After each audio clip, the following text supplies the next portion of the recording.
When I was a girl, I was afraid of the ocean. My father had always told me to stay away from the sea, and that alone would have been enough to make me wary. But one night after I'd been sent to a friend's for a sleepover, my father came to pick me up early and told me that my mother had drowned. The wariness that had been coiled inside me thrashed at this so violently that I thought I drowned in the dry room I was stood in. My mother had been an odd woman. She wasn't a bad parent, but it was clear that she'd fallen out of love with my father, and so I often heard strange, muffled arguments through the walls at night. None of the snippets that I could catch really made sense. She would complain how she wanted to return to the sea as if it wasn't right there on our doorstep. I heard a confusingly intense plea for my father to give my mother a coat, even though she cared little for fashion and had always had the odd ability to shrug off the cold, even when the winds were bitingly cold. When we returned home, the place looked ransacked, but seeing the state my father was in, I didn't question it. In fact, I didn't ask him any questions about that night at all. There had always been an odd distance between my father and I, but the loss of my mother made it worse. I became panicky at any mention of the ocean, a horrible fate when you live a 20-minute walk from the shore. My father took to regularly going out to sea, a change that horrified me even more than it confused me. He'd never been much of a fisherman, but suddenly his friend would call him about a sighting of some potential catch, and he'd be off. I was told I wasn't allowed on these trips. I could think of nothing worse than joining him anyway. I wanted to move far away when I left home, but moving is expensive and I actually ended up a little closer to the sea. I hated it at first, but if I had left then, I never would have met Sam. Sam loved the ocean even more than I hated it. We met at the pub, and even though his job was just renting small boats to tourists and taking them on little jaunts along the coast, he seemed so enchanted by the sea. He knew myths and legends aplenty and had told me 3 before our first meeting ended. It was hard not to love his enthusiasm. Being around Sam slowly changed how I felt about the ocean. Sam never actively tried to change my mind. He acknowledged that the seas could certainly be tragic, and my mother's death was tragic. But his attitude was so different than that of either of my parents. My mother had clearly wanted to spend more time at sea, but something had kept her away. And on the other extreme there was my father, who even when he had decided he did want to start heading out on fishing trips, he did so with a bizarrely intense determination that had no joy in it. Maybe he's fishing for the wrong prey, Sam suggested when I expressed my confusion about the situation. We were both a little drunk when this conversation occurred, and right away I could see Sam regretting his words. He'd always been polite with my father, but never quite seemed to actually like him. What do you mean? It's nothing, I'm sorry. I pressed further though, and eventually Sam told me. Look, it might not even be true, but I heard rumors that the big catch that your father heads out to is a seal. A seal? What? I didn't know what I'd been expecting, but it wasn't this. Why would he? I asked. I don't know, but that's what Ben alerts him to. Sightings of seals? Ben says your father pays him, but maybe he's just making shit up. I didn't really know what to do with this information, and our conversation moved on to other things. It wasn't until the next morning that I decided that I needed to know the truth about what my father was doing. Ben confirmed the seal story when I found him in the pub a few nights later.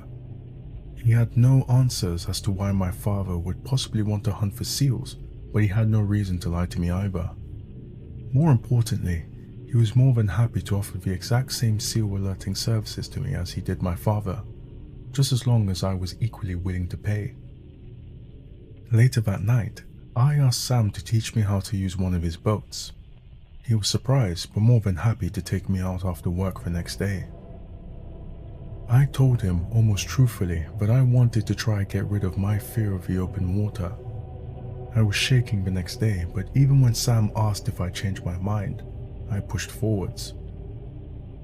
That first session was only 10 minutes long and I returned to the shore dizzy with fear, but asking if I could go out again sometime. The first text I got from Ben, I couldn't do anything about it because all the little boats were currently being rented. The second I was at work for and didn't even see until hours later. The third time was a charm though, and I borrowed keys for one of the boats and headed out towards the cold, dark sea. If I hadn't missed one of those two earlier texts, then my whole life would be different. But instead, I took the boat out in the direction that Ben recommended, and soon enough, I saw another boat in front of me. The sound of a shot alarmed me. I hadn't really thought about how my father would be hunting a seal, but I suppose I'd assumed he'd be using a net. As he pulled the seal's corpse onto his boat, I got closer until I was close enough to see a knife in his hand, carving away at the creature he'd hunted. I screamed. My father hadn't noticed me until the scream. I don't know if the sound of a gunshot had temporarily deafened him, or if he was just so manically focused on the task in front of him that everything else had faded away. But either way, my scream drew his attention. "Stay away!" he yelled. I was close enough now to see that he was covered in blood and had been part way through skinning the seal when I'd interrupted him. I stood up. It wasn't a seal in the boat. It had been a seal when he shot it. I was sure of that. I'd seen a seal being pulled onto the boat, but the partially skinned thing lying dead by his feet wasn't a seal anymore. It was my mother. He'd killed my mother. Sam told me a legend about a Selkie on our very first date. Beautiful shapeshifters who can turn from their human form to that of a seal by pulling back on the seal skin they shed. They love for the sea, but sometimes in myths a Selkie's lover will hide the seal skin away so that the Selkie is doomed to remain on land. The myth Sam told me never said what a child of a Selkie would be like, but seeing my father there, the skin of a seal in his hand and the corpse of a human by his feet, I didn't care. I moved my small boat close enough to the other that the sides scraped loudly together and tore my life jacket off as I ran at my father. His knife was still stuck in my mother's skin and he failed to free it before I sent us both over the side of the boat. I unbuckled my father's life jacket and tore it off of him as we thrashed in the water, and then I dove. I'd had no reason to believe that I could swim. I never had lessons or practiced, but somehow I knew that I could do this. I had my father's neck in the crook of my right arm, and even despite his panicked flailing and massive drag factor, I was still making progress. My legs kicked forcefully, and I could feel my father getting weaker. I'd never felt stronger. I continued to descend even after he'd stopped moving, and when I finally returned to the surface, I was alone. I climbed onto my father's boat and gently stroked my mother's cheek. Her seal skin was still partially attached to her, and I knew that nobody could find her like that. With a taste of bile behind my teeth, I held the knife that was still stuck in her and cut the coat loose. I couldn't bring her back with me, but that was okay. Burying her on land would have felt like a betrayal, knowing what I know now.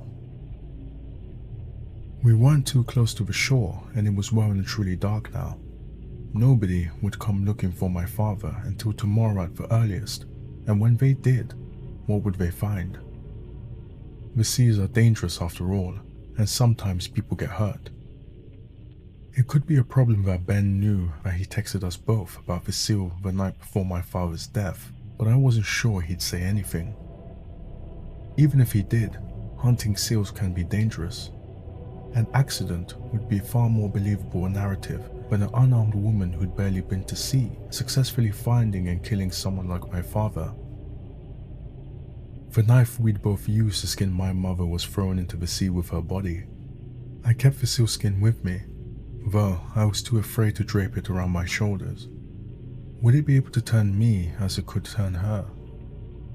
Was I ready for either answer to that question? Either way, I wanted it with me. It was the only thing I had that felt like it had ever truly belonged to her. Back at home, I dried the skin and hid it away at the back of my wardrobe, uncomfortably reminded how my father must have hidden it from her all those years ago. I remember how much of a mess our home looked when I was brought home from sleepover all those years ago. I realized how desperately my mother must have searched and how well my father must have hidden her skin from her. I walked into the bathroom and turned on the bath taps. The sound of the water was calming, and when it was finally deep enough I climbed in. It felt too small though, and I understood why my mother had felt out of place here. When I was a girl, I was afraid of the ocean. Today, it feels like home.